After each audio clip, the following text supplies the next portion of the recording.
Une 4e cellule psychologique est ouverte au centre de secours de la ville pour les habitants les plus affectés par ce drame.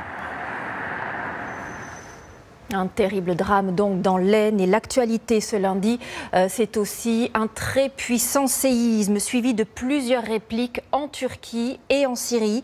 Le bilan est très lourd, au moins 1400 morts, et il ne cesse de s'aggraver d'heure en heure. Les images qui nous parviennent, vous allez le voir, laissent craindre de nombreuses victimes supplémentaires. Le récit d'Esther Lefebvre et Antoine Silverman. Son enfant dans les bras, cette Syrienne s'échappe de justesse, alors que les immeubles s'effondrent comme un château de cartes.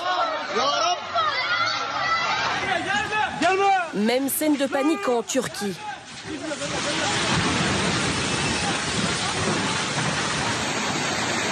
Les deux pays subissent depuis la nuit dernière des répliques incessantes. À 4 h du matin, des secousses de 7,8 sur l'échelle de Richter sont relevées à l'épicentre, dans le district de Pazarcık, au sud-est de la Turquie, près de la frontière syrienne. Nous avons pu joindre cette jeune femme, réfugiée depuis cette nuit dans sa voiture. J'ai d'abord ressenti des vibrations. C'est devenu plus fort, plus fort, plus fort. On habite au 7e étage. C'était tellement dur de descendre au rez-de-chaussée. Tout le monde s'est précipité. Un autre habitant nous transmet ces vidéos de Gaziantep. Il a pu sauver ses 3 enfants. Je les ai mis sous la table, mais c'était si violent qu'on est sorti en 2 minutes. Comme beaucoup d'habitants, ils fuient la ville.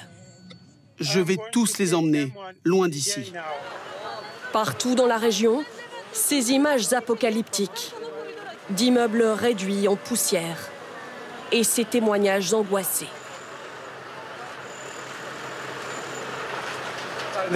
Il y a ma sœur et ses 3 enfants sous les décombres, et aussi son mari, son beau-père et sa belle-mère. Les secouristes sont débordés, d'un côté de la frontière comme de l'autre. Ici, en Syrie, dans la province d'Idlib. Des scènes de chaos également dans les hôpitaux, d'innombrables visages hagards de rescapés ou de ceux qui attendent encore les secours, comme cet homme, actuellement piégé dans un immeuble sinistré. Oui, des habitants piégés donc dans des immeubles sinistrés. Et justement, regardez ces images qui viennent de nous parvenir il y a quelques instants. Un sauvetage in extremis. Une femme en pleurs, vous la voyez ici à l'image, a été sortie d'un immeuble qui menaçait de s'effondrer en Turquie. Elle a pu être sauvée grâce à cette nacelle que vous voyez à l'écran. Preuve que ce séisme a été très violent. J'ajoute que les secousses ont été enregistrées jusqu'au Groenland, autrement dit à plus de 5500 km. Au dernier bilan, toujours provisoire, ce séisme et ses répliques ont fait plus de 1500 morts en Turquie et en Syrie.